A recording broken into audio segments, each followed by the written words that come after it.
The 10 Nations prophecy. Are they emerging today?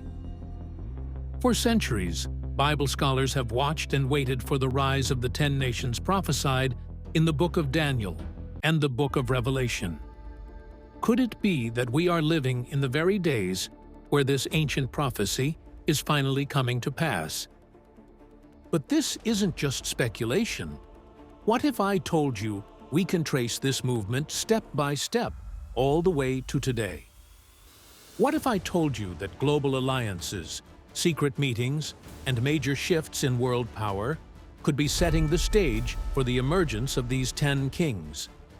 But what if I also told you that this isn't a conspiracy?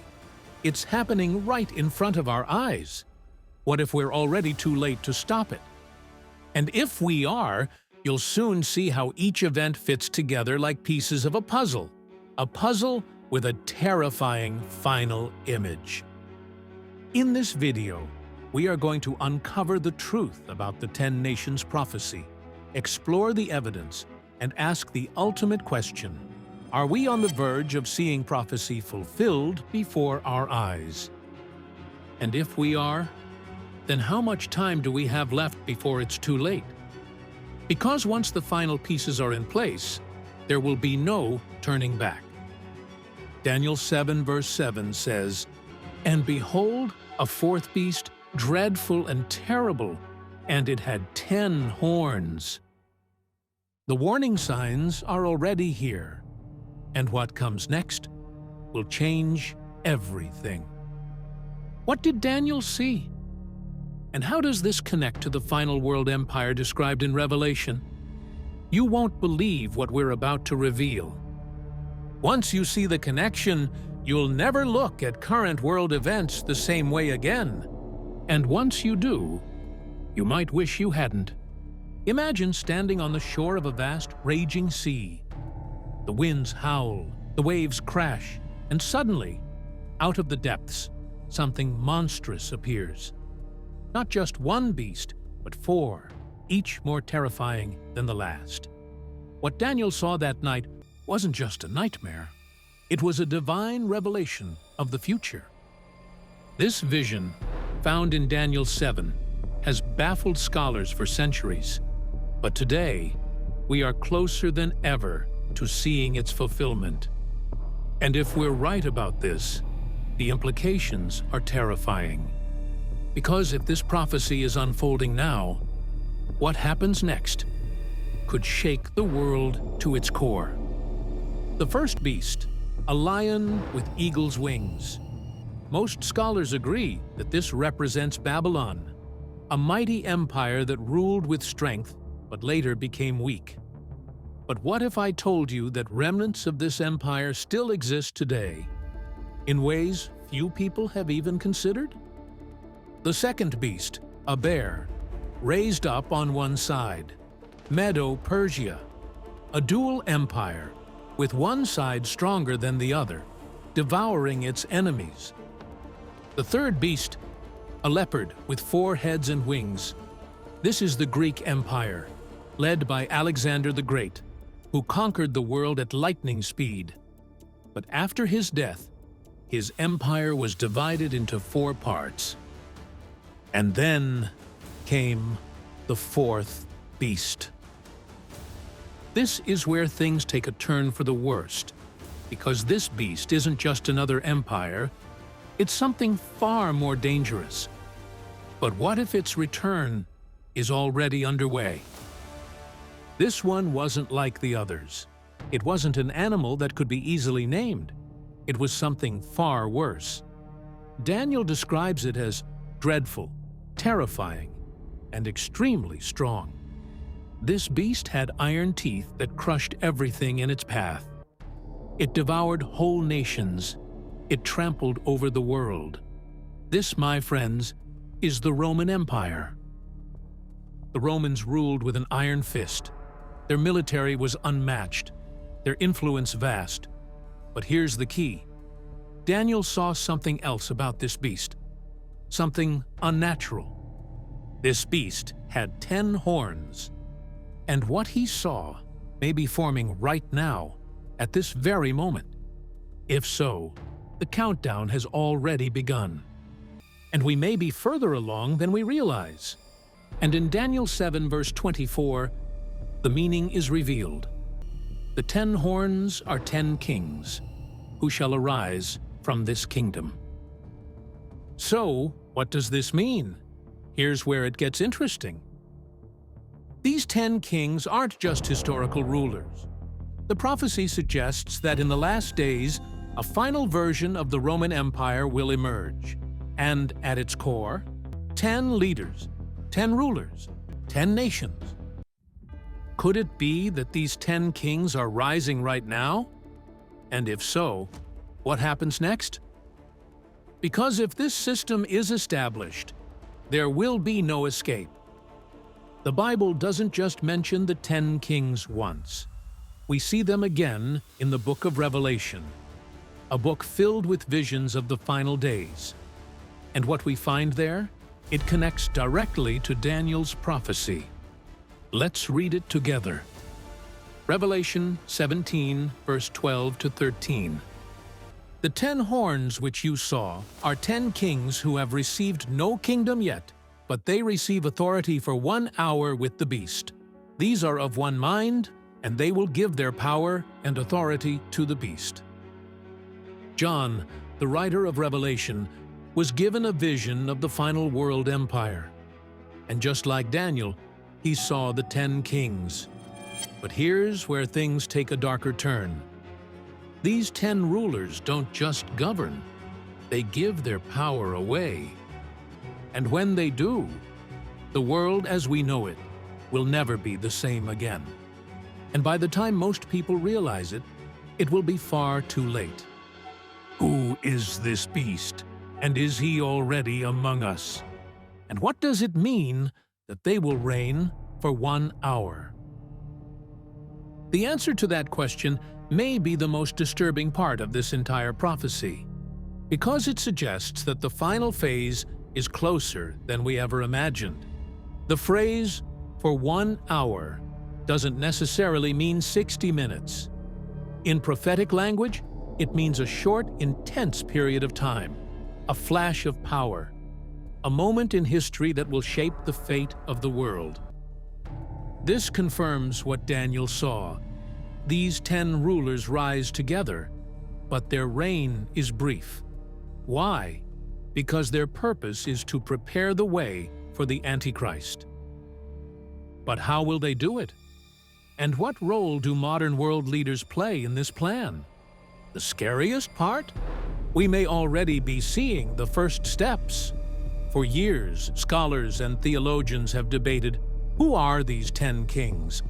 What if we've been looking in the wrong places all along? Are they political leaders, economic powers, a secret elite group working behind the scenes? Let's dig deeper and see how this prophecy might be unfolding right now. Here's where things take a chilling turn. The Bible tells us that these kings won't keep their power. They will surrender it to the beast. In other words, they willingly give up their authority. They don't fight for control. They submit. This raises a terrifying question. Who could possibly unite world leaders in such a way? Who is powerful enough to convince 10 rulers to surrender their authority?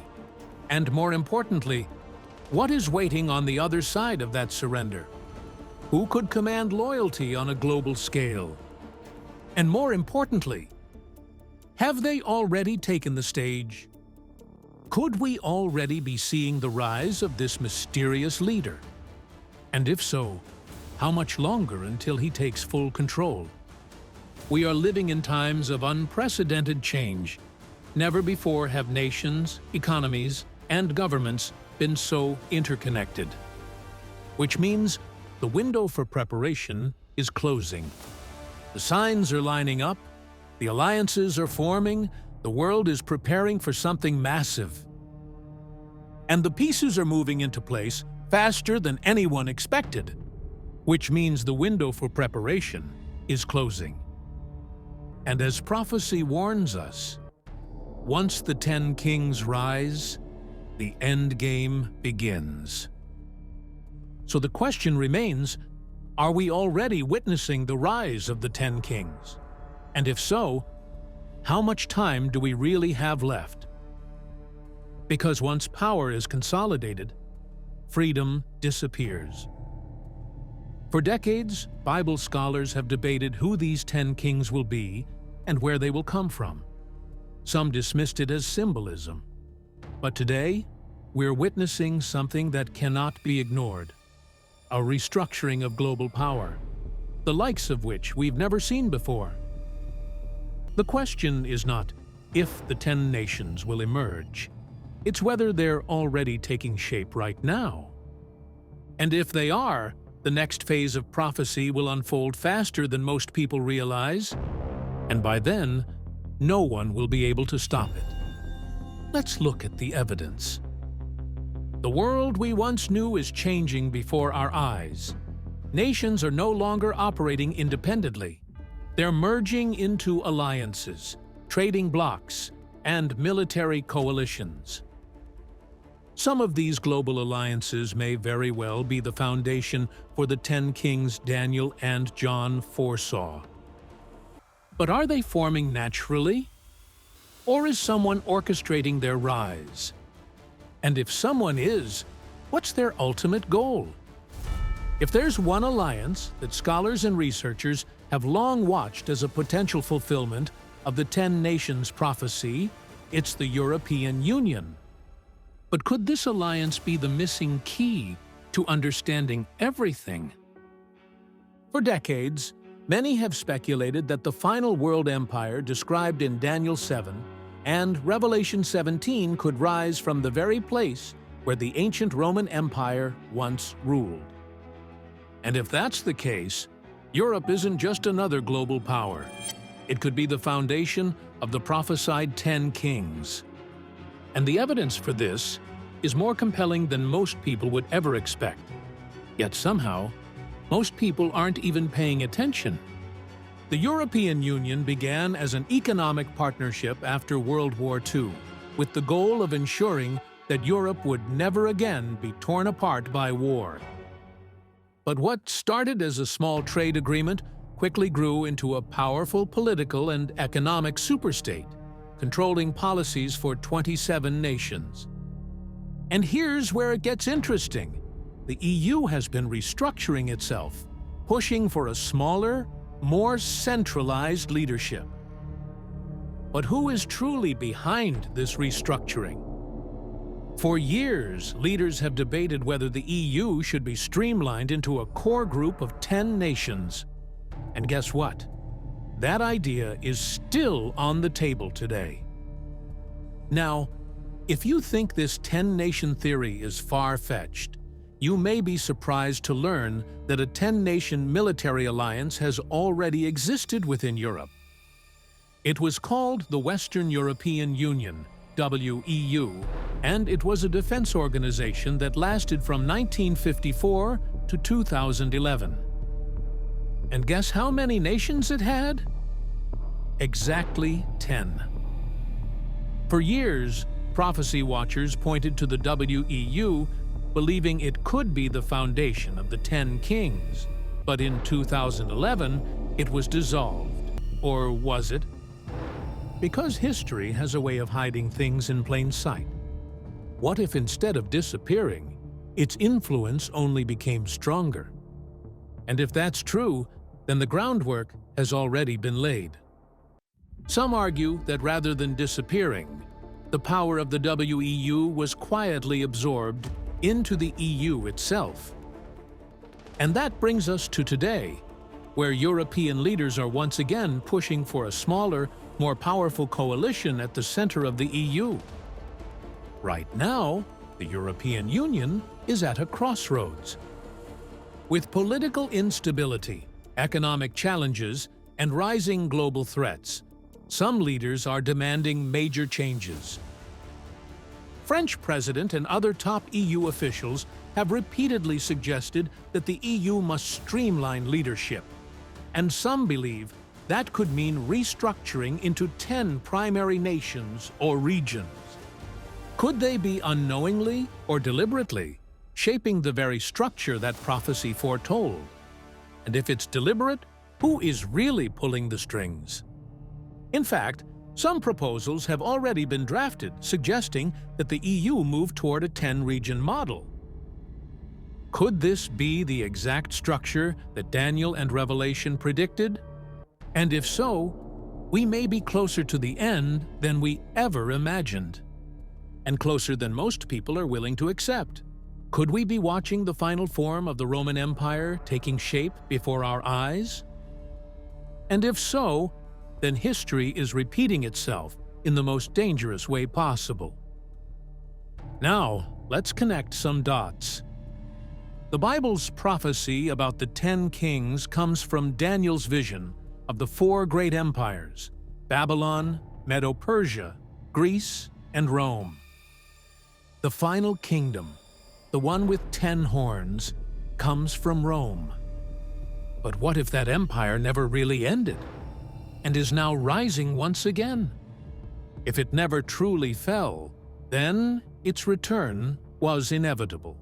And today, we see that the European Union covers much of the same territory that the Roman Empire once ruled.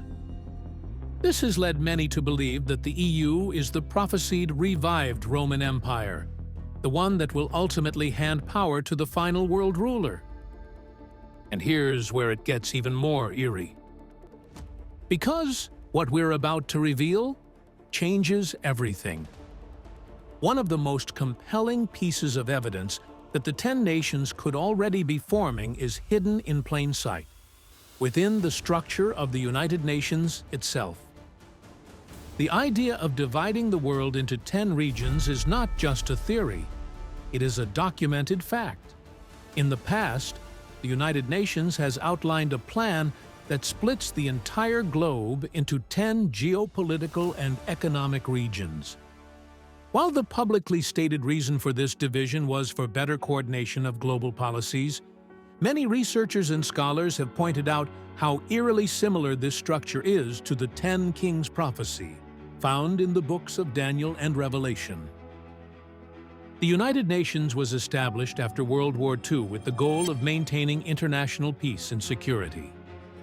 Over the decades, it has expanded into a powerful governing body that influences nearly every aspect of global affairs. As the world became more interconnected, the UN and its associated organizations developed a plan to streamline global governance. Part of that plan involved dividing the world into 10 regions, each with its own administrative leadership and economic framework. Some argue that these regional groupings were meant for economic and political coordination, but others see a much deeper and more prophetic significance. And if they're right, then we are living in the final moments before the shift. Could this be the early formation of the 10 kings prophesied in Daniel 7 verse 24 and Revelation 17:12? The Bible tells us that 10 rulers will arise in the final days, forming a unified structure before ultimately handing their power to the beast. And once that happens, the world will never go back to the way it was before. What is most concerning is how global leaders today are openly discussing the need for a stronger, more centralized world government. And the world is eagerly walking right into it. But will anyone realize the danger before it's too late? One of the most important discussions happening among world leaders today is how to streamline international decision-making. The argument is that global crises, from pandemics to economic collapses, are too complex for individual nations to handle. Instead, many leaders are proposing that regional governments be strengthened, each controlling a major portion of the world. This means instead of nearly 200 independent nations, the world could be governed by a small group of 10 powerful leaders. And if that happens, global control will be easier than ever before. Once that door is open, there may be no way to close it again. This is exactly what we see in the prophecy of the 10 kings. But there's one final twist. one that will change everything we thought we knew about this prophecy. Daniel and Revelation describe a world where 10 rulers rise, controlling vast territories before merging their power into one final system. So, are we looking at a temporary global strategy or the foundation of the final kingdom prophesied in the Bible? The answer to that question could change everything. Another disturbing trend to consider is how this regional control is becoming more structured, particularly in the areas of finance, trade, and digital governance. For example, the International Monetary Fund, IMF, and the World Bank have divided financial control across these 10 regions, each managed by a central authority. The push for a cashless society and global digital currencies also ties directly into this system. If you control the economy, you control the people. If you control the people, you control nations. And if you control nations, you control the world. The global elite are not hiding this agenda anymore. They want a world where 10 regions manage everything, from laws to finances to social policies. And all it takes is one major crisis to push this system into full control. And what if that crisis is already here? If the 10 Kings prophecy is being fulfilled before our eyes, then we must ask ourselves, what happens next?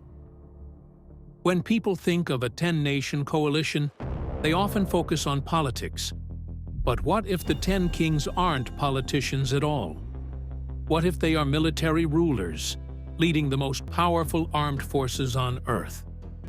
The rise of massive military alliances, like the Shanghai Cooperation Organization and new defense pacts in the Middle East, suggest that nations are preparing for a future conflict on a global scale.